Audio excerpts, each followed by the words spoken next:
Back to be joined by our good friend Terry Finley from West Point Thoroughbred. Stay with us. We'll be right back.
We're back, ladies and gentlemen. Thank you for staying with us. We are absolutely delighted to be joined by our good friend Terry Finley, president of West Point Thoroughbreds. Terry, thank you so much for taking some time from your family to join us today, friend.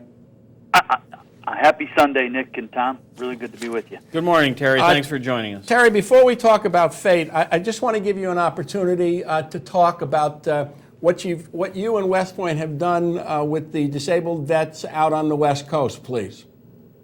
Yeah, well, obviously with my background and with the people who are involved with the company, actually we have quite a few vets that are involved in as partners.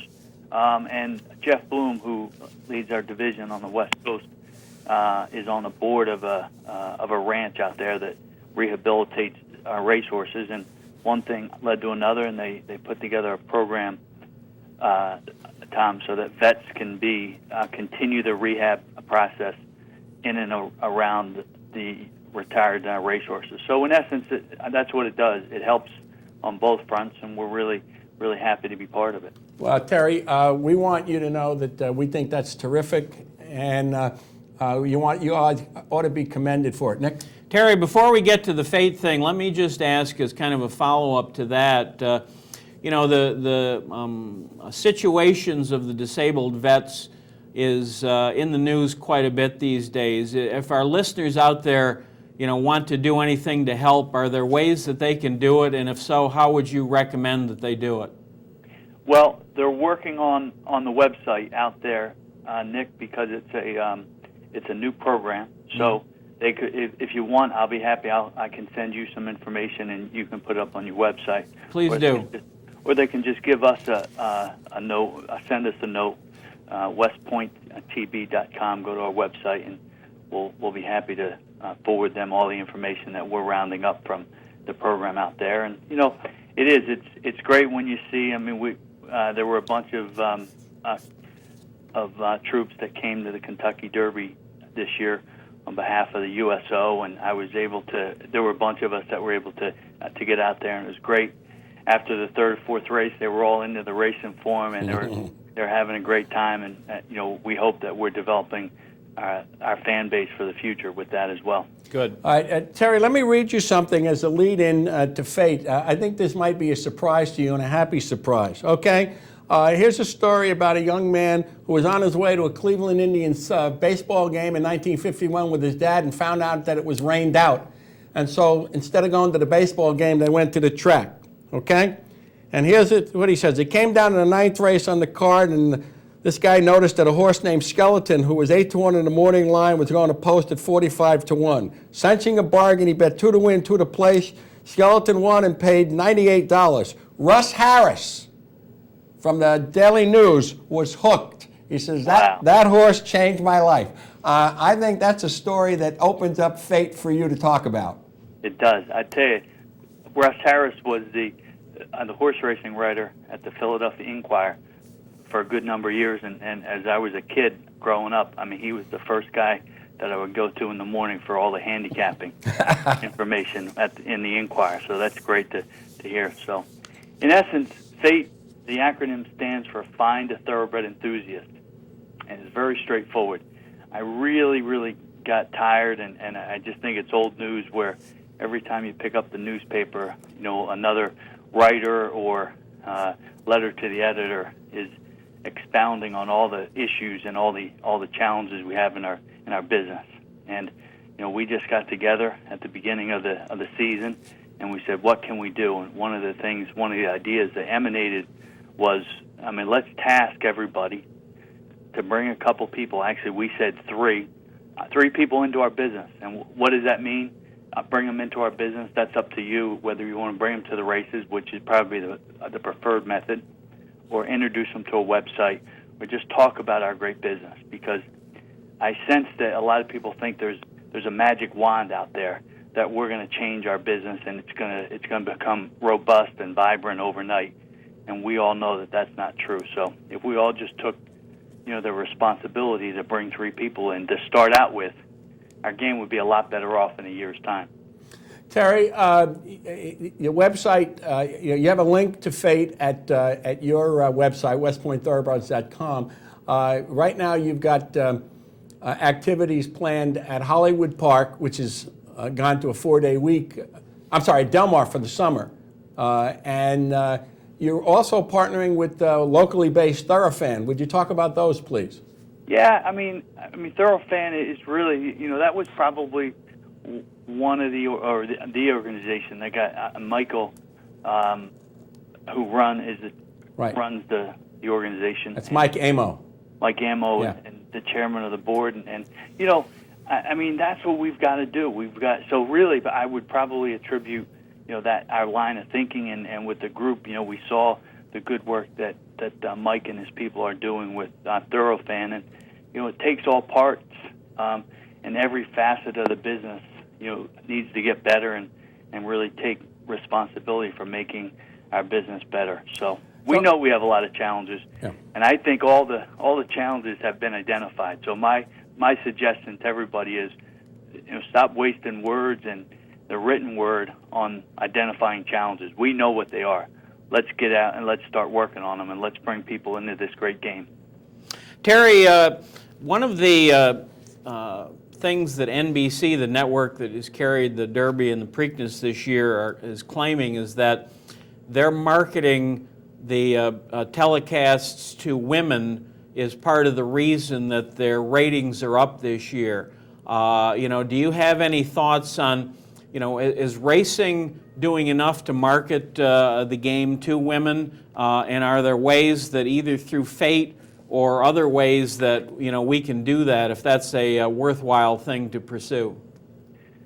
Nick, I would say yes. There's no doubt that we see an uptick in the interest with our business as well as the industry overall with women and their intrigue and their interest in the betting aspect and the social aspect, and of course the horse aspect. Because what a little girl's dream isn't to own or to be around horses. I mean, that's almost a universal tenet. So that being said, you know, look, we don't have $100 million marketing budget in the racing industry, so we've got to be smart and tactical about it. And we're not the NBA or the NFL. But I think, you know, look at what we did meaning the industry, in the Kentucky Derby with the Friday and the Think Pink and the breast cancer awareness and all that stuff. So that's, I think, a great start, and I know they'll continue it in 2010. And all those things are going to make the game better and stronger as we go forward. Well, Terry, put Track Facts on your list of folks to keep in touch with on your activities, and if there's anything you think we can do to help move this agenda along beyond what we think we're doing, you let us know, okay? I will, and I really appreciate it. And that's what we've just got to do. We've just got to keep pushing the bar, and everybody's got to keep good attitudes, and we'll make the business stronger. We're changing, and what industry in the world, and especially in the U.S., is not changing. So we've got to just stay positive and get the job done. Nick's got one more question for you. One follow-up, Terry. When we were off camera, Tom asked me a question that I didn't have an answer to. So let's see if you have an opinion, and that is, where is Thoroughbred Racing going to be in 10 years? I don't know the answer to that. As you mentioned, we read about the doom and gloom, declining handle, this, that, the other. Where do you see Thoroughbred Racing 10 years from now? Well, how much time do I have? You keep going. You're it right now. Give us a few insights. If you don't belong in the business unless you're, for the most part, an optimist. But you also got to be a realist. So with that, look, we've got challenges, and there's no doubt that you can't be bullish overall in every segment of our industry. But you know what? What I say to people and what I think to myself is there's a magic of our business that is unlike anything else that I know. Look, I haven't been in a lot of other industries except the military, but there's a magic that you just can't beat. So we'll never lose that unless the game absolutely goes away entirely. So if we put that at the core of everything else, that magic, we're going to go through some tough times, and the business, I think, is going to be smaller, and there'll be quite a few changes in the future. But unless the game goes away, we'll always have the Belmont Stakes and the anticipation and the excitement as we build up for Saturdays. Is always going to be there, and so that magic's going to, I think, carry us a long way. Terry, I got to ask you one more question, and we appreciate the time you're taking with us this morning, because it kind of goes along, the find a thoroughbred enthusiast in effect also means we should try not to lose the enthusiasts we have had or currently have. We had a caller a little while ago that had a discussion, about a trainer who had a positive medication test. Now, you're someone who's known as a person that speaks their mind and tells the truth. There is a percentage of current or former racing fans who believe the game is not as honest as it may have once been or as it ought to be. From your perspective, as someone who deals with trainers and horses and the backstretch on a daily basis, is horse racing an honest game? Is it a game that we can be proud of and that people should participate in? That's a really good question, and let me dissect it as quickly as I can. I really believe this statement. I believe that our business is a lot cleaner than it was 5 years ago, and much cleaner than it was 10 years ago. If you're looking for 100%, no, we're not there. Are we ever going to get there? No. I think one of the big issues is that we're dealing with 37 or 30 different 38 different states that regulate racing. Am I proud to be in the business? Absolutely, because there are 98%, 99% of the people are honest and they're hardworking, and we're all competing. We're all trying to get to the wire in front. Every industry you've got bad apples, and I just look at that. You look at Wall Street, and there are a lot of, and most guys on Wall Street and most people on Wall Street are fine, upstanding citizens. It's not fair to kind of put them in the same camp with all the bad apples that we've seen over the last 12 months, especially. So, yes, I am proud of the business. I know one thing. We're working on it.